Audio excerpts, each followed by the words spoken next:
The night started with vocal supporters for both Billy Sutton and Noem rallying right outside our KELOLAND News studios. And the intensity didn't die down once the gubernatorial candidates joined us live on set for tonight's debate. So there's a clear difference between what he says and what he does in order to fund his campaign. Mr. Sutton? Congresswoman Noem, that's just not true. I mean, you know that's not true.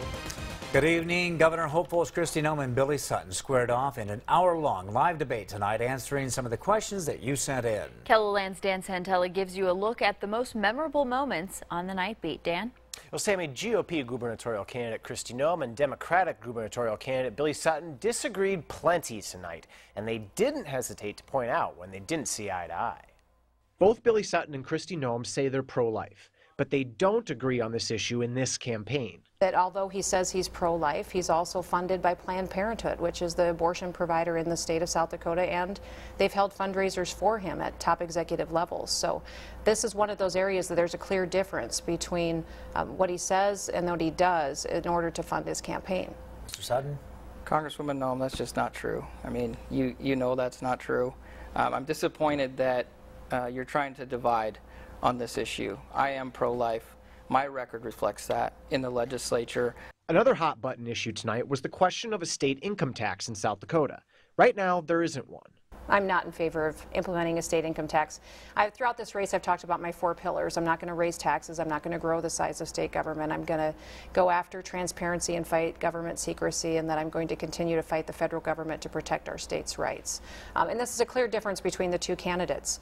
Billy has openly said that he supports an income tax. He said that he supports the economic policies of Bernie Sanders. I didn't support Bernie Sanders.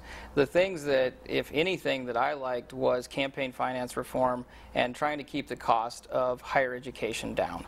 Those are two important things that are really important to South Dakotans. And so the Congresswoman trying to take words out of context is just not accurate.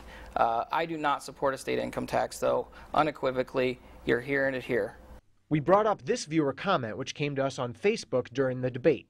Tim said each had disrespected the other, saying, quote, "Who's to say they will not do the same to the people of South Dakota?" I'm often disappointed in it as well, because I have been simply responding to the attacks that have been levied against me from the beginning of this campaign. And when I give information, I do it factually and I cite it, and we know where that information comes from. And the attacks on me have just not been true, and so that's been my focus. We think differently. You know, I'm not a supporter of Bernie Sanders. I did not say that I like his policies. He's a self-described socialist. He said he voted for Hillary Clinton, but if Hillary Clinton was president today, that would be devastating for our way of life here in South Dakota. So listen, the way Billy has talked throughout this campaign. That's sort of an example of what the viewer is talking about, isn't it? But it is important that people have all the information when they go to make that decision. So who do you think won the debate? Did your opinion or maybe even your vote change tonight? Let us know with a comment below this report on our KELOLAND News Facebook and Twitter pages. We also have the full debate on KELOLAND.com.